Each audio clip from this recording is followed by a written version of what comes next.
конце апреля жительница Алдана обратилась в ходе прямой линии к главе республики Егору Борисову с просьбой разобраться с равнодушием врачей Алданской районной больницы.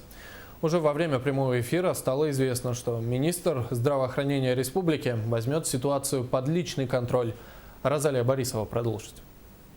Уже почти месяц Надежда Миненкова живет ожиданием. После госпитализации супруга в город Благовещенск прошло больше 2 недель. Александр Дмитриевич поступил в больницу в тяжелом состоянии с обострением предстательной железы и камнями в мочевом пузыре. Состояние здоровья пациента улучшилось, но результаты анализов до сих пор не радуют. По словам медиков, причиной медленного выздоровления является запущенность болезни. Очень много запущено было в больнице в Алданской. В связи с этим, значит, у него отеки спадают очень медленно. И, значит, поэтому принимает очень много антибиотиков, уколов. Сразу я врачу говорю, вот что-то отеки, говорю, что-нибудь надо, говорю, как-то лечить или что. Врач сказал, значит, если вам не нравится наше лечение, то забирайте его домой, дома будет ему лучше.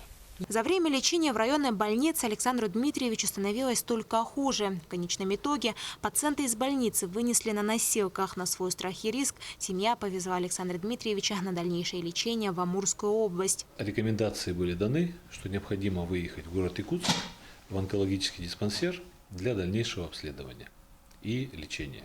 Пациент и его семья отказались от этого, имеется письменный отказ.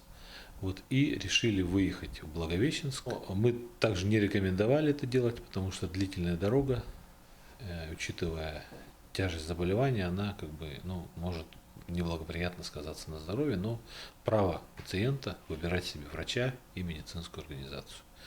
Но, по словам Надежды, выехать в Благовещенск они были вынуждены. В сложившейся ситуации супруг до Якутска мог просто не доехать.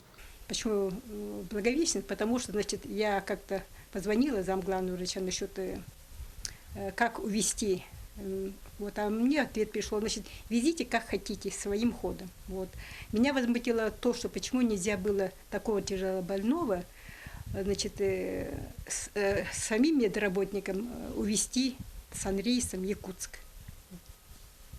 А так как я позвонила на такси, сказали на такси, до Вестяха, потом там Ирбис какой-то ждать, и мы бы потеряли время, и я бы потеряла мужа.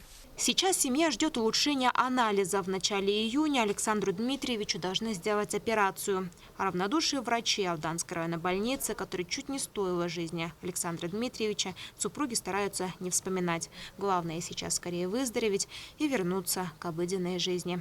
Розалия Борисова, Василий Слепцов, Татьяна Вахнина, НВК Саха, Якутск, Алдан.